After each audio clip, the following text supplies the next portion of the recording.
this whole time. That night, we ended up chatting and chatting until suddenly the sun was up.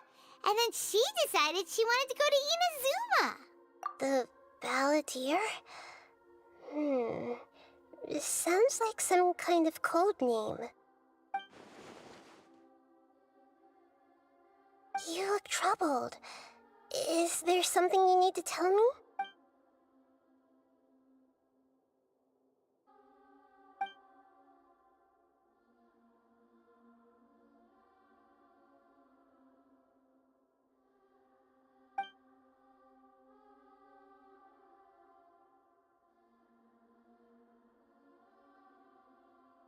Traveler? Hey, what's wrong? You look so upset.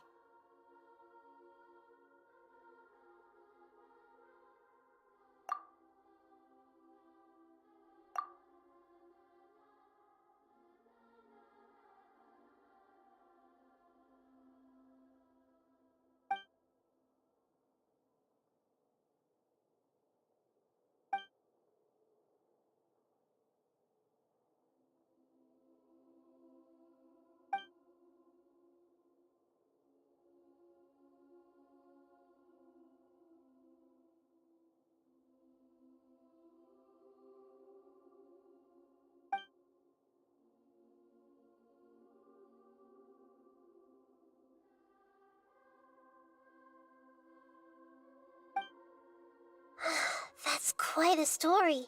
So, this puppet known as the Balladeer erased himself from Irminsul, hoping that he could change the past. But how was he even able to do that?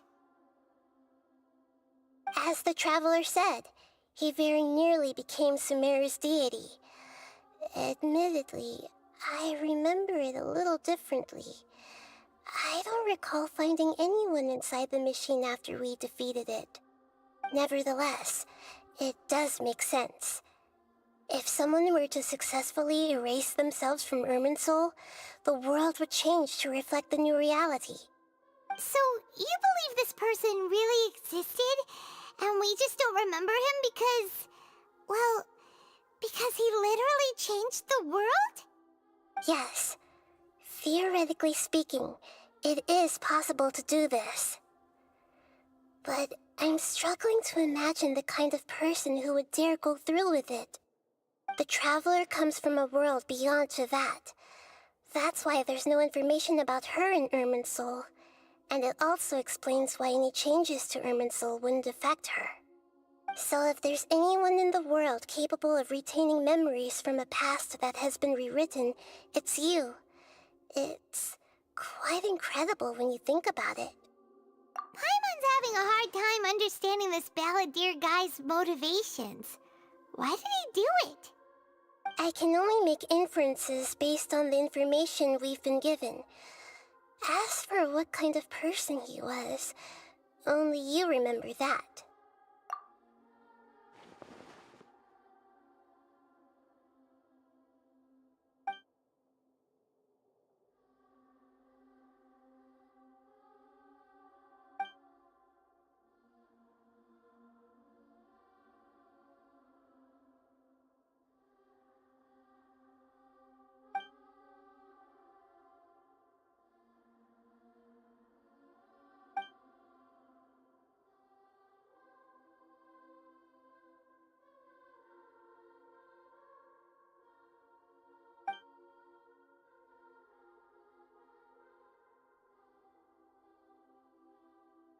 Something else worrying you? Something that you can't share? It couldn't change the fate of the ones who had died, right? Once the Balladeer realized he hadn't been betrayed after all, it must have completely changed his view of the people of Tatarasuna. Now he saw them as friends again. He couldn't keep hating humans after that, and if he thought there was a chance he could save his old friends, it would be hard not to try. The story makes sense, every part of it. The Balladeer tried to achieve godhood with the doctor's help. He was unsuccessful, but retained the power to connect with Irminsul. That power then enabled him to change what was recorded in Irminsul and erase himself, even though he didn't have much strength left. Yeah, it does make sense, but it still ended in tragedy for his friends. It just feels so hopeless. He gave everything to do this, but it seems like he got nothing in return.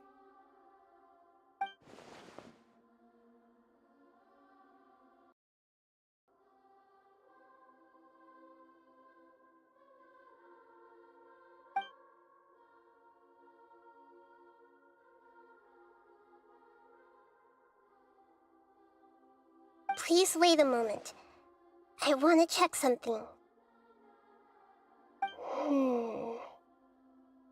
Found it. This should be the one. It turns out that I have a strange way of confirming everything she has told us. What is it? A record from a personal collection. It was tucked away in a corner. You should take a look.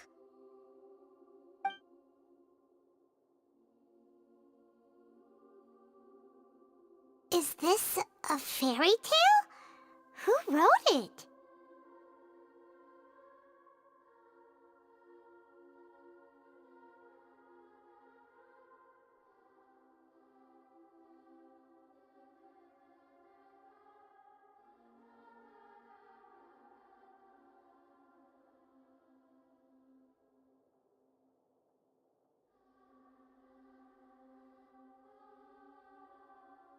I authored this record myself. Huh?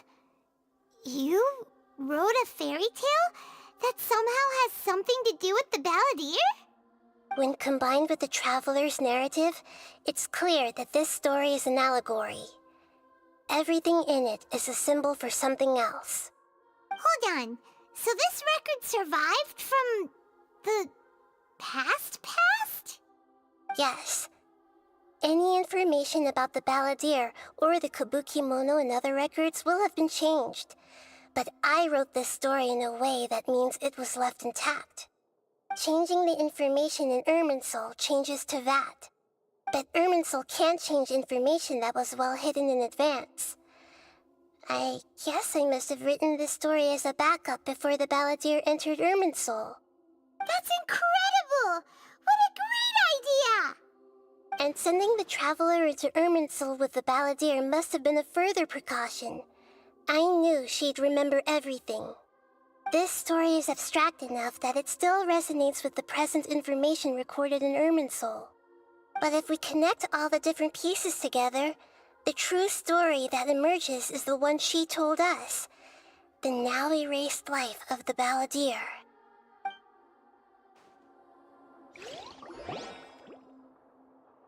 There was once a lone monster draped in fox fur.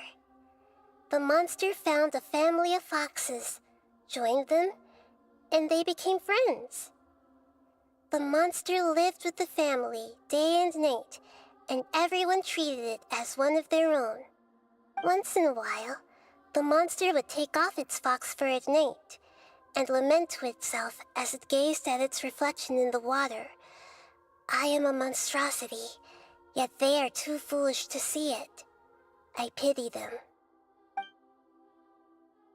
But the monster soon found solace when another came to live among the foxes who was not their kin. A kitten, carved from the wood of a white tree who had been abandoned by the humans. The kitten too wished to become a fox, but its tail was too slender and it could not grow a coat of richly colored fur. Yet when the other foxes saw this, they spoke words of comfort to the kitten. Even without a tail and fur like ours, you are still one of us. Furious at this happy resolution, the monster lit a fire on the mountain. The terrified animals panicked as the fire spread.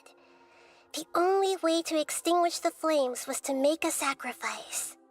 A gray fox stood up and addressed the monster. It said, You are the cleverest among us. Surely you can help us find a way to solve this. The monster smiled, led the fox toward the fire, and murdered it. The gray fox's heart was turned into a beautiful drop of water, clear, spotless, and pure.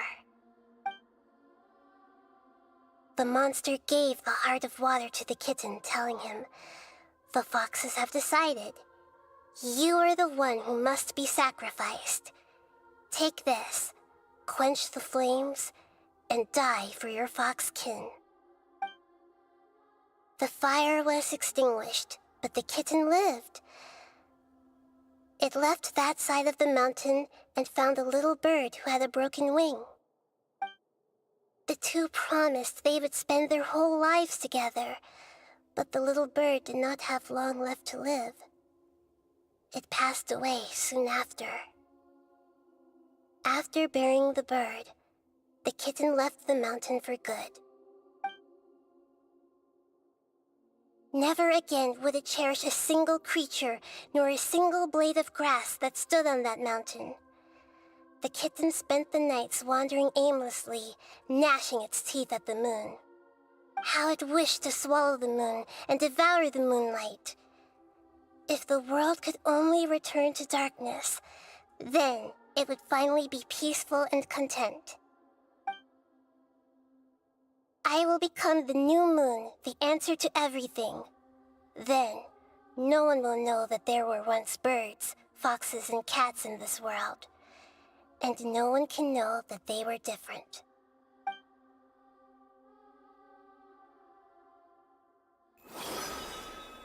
We solved it!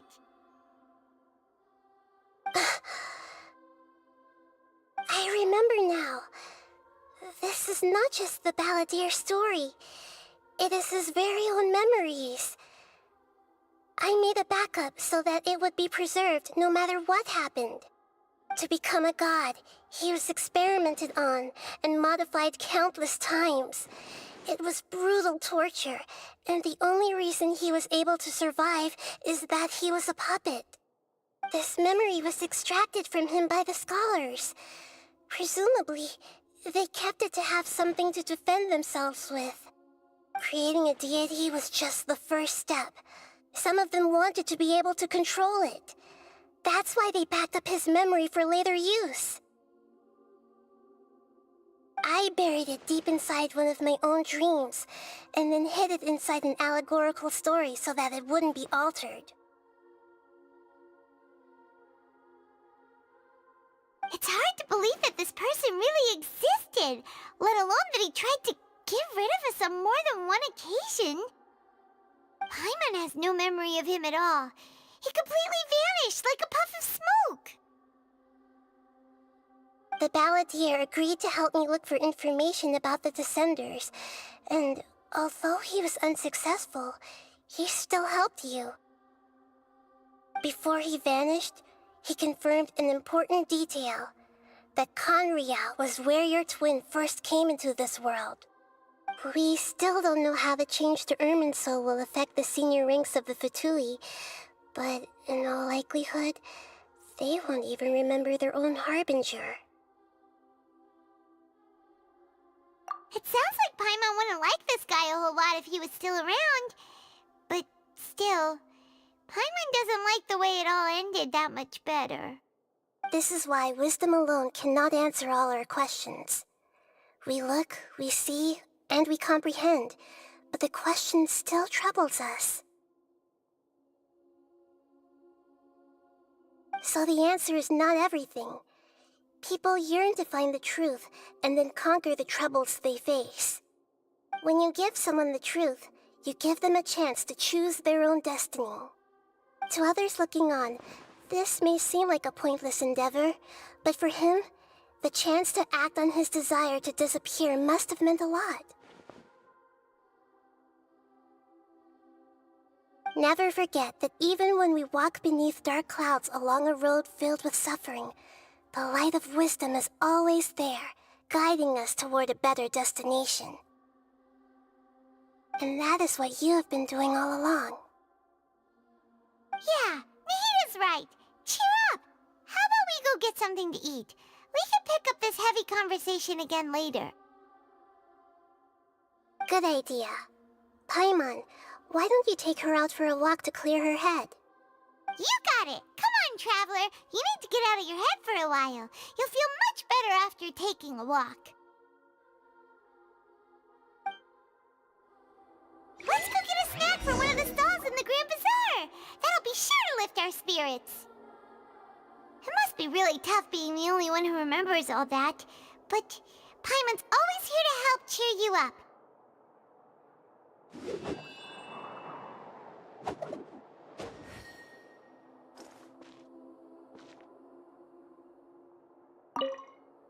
There's a few things I'd like to look into.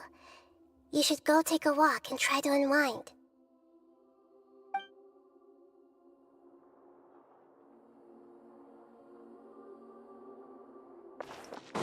Time to go.